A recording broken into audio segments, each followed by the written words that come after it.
Hello लोगोफोर, नोंथांमोननि गेजेराव आरोबाव मोनसे गोदान भिडिअ आपडेट लानानै फैलायबाय।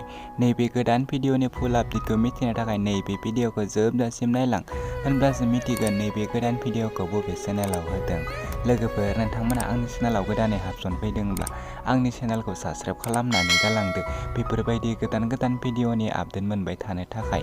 बिदिब्ला लोगोफोर, फैदो दिनैनि नैबे गोदान भिडिअनि गोदान आपडेटनि सायाव। नैबे भिडिअखौ जागायनायनि सिगां आंनि गोदान मोनसे इउटुब चेनेलखौ दासिमबो साबस्क्राइब खालामाखै, अब्ला साबस्क्राइब खालामनानै होदो। आं नैबे भिडिअनि लिंकखौ डिसक्रिपसनाव होनानै दोनदों आरो नोंथांमोना स्क्रिनावबो नुखादों जानो हागौ। बिदिब्ला फैदो बे गोदान भिडिअनि आपडेटनि सायाव।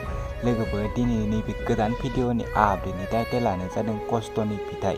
बेयो मोनसे गोदान शर्ट मुभि। बे भिडिअखौ बिथांमोना अलरेडि फुल आपल'ड खालामनानै होखाबाय। बे भिडिअनि कास्टिंफोरानो जादों मनीषा मुसाहारि, अनिल नार्जारि, दैमु ब्रह्म आरो प्रेक्टिकेल बसुमतारी। आरो नैबे भिडिअआ जोबोरैनो मोजां जादों। बे भिडिअखौ फुल नायनो थाखाय बिथांमोननि इउटुब चेनेलाव थांनो नांगोन।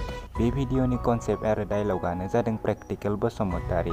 लोगोफोर, बे भिडिअआ जोबोरैनो मोजां जादों आरो बे भिडिअनि प्रडिउसारानो जादों पिंकी ब्रह्म। बे भिडिअखौ फुल नायनो थाखाय बिथांनि पिंकी प्रडाक्शन इउटुब चेनेलाव थांनो नांगोन आरो दासिमबो बिथांनि नैबे इउटुब चेनेलखौ साबस्क्राइब खालामाखै, अब्ला साबस्क्राइब खालामनानै होदो। आरो भिडिअखौ मोजां मोनोब्ला भिडिअखौबो लाइक, शेयार आरो कमेन्ट खालामनानै हरदो। बिदिब्ला लोगोफोर, दिनैनि नैबे गोदान भिडिअनि गुसुं आपडेटआ